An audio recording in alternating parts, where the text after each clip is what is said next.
হ্যাঁ, হাতে সময় নাই। বড় ভাই কি অবস্থা ভাই? এই ভালো আছি। ভালো আছেন? হ্যাঁ। বিদেশ থেকে কবে আসলে?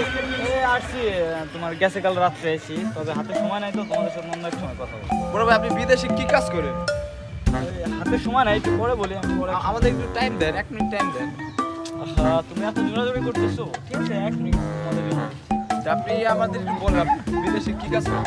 এই বিদেশে মনে করো যে আমি বড় বড় বিজনেস করতাম, তো ওই জায়গায় বিজনেসের মনে করো যে ওপর নাম যেটা বলে সেটা হলো তোমার এই সুপারম্যান। সুপারম্যান? সুপারম্যান আবার কি কাজ ভাই? এই তোমরা বুঝবে না, এটা বিদেশে তো, এটা তোমরা ও বুঝবে। আচ্ছা, আমরা গ্রামে দেখি আমরা বুঝি না। আচ্ছা তাই বাংলায় কিছু বলেন। তাহলে আমরা তো বুঝলাম না কি কাজ। সুপারম্যান তো আমরা বুঝি না, আমরা অশিক্ষিত গ্রামের লোক। হ্যাঁ। তা আপনি এখন কি চলে যাবেন? হ্যাঁ চলে যাই, কি করবো, আমার আবার ওই যে টয়লেট পরিষ্কার করা লাগবে তো। ভাই ভাই ভাই Sorry, sorry, toilet না। আরে টয়লেট না, সুপারম্যানের পরিষ্কার। ও আচ্ছা আচ্ছা, চলে যান, ঠিক আছে ভাই।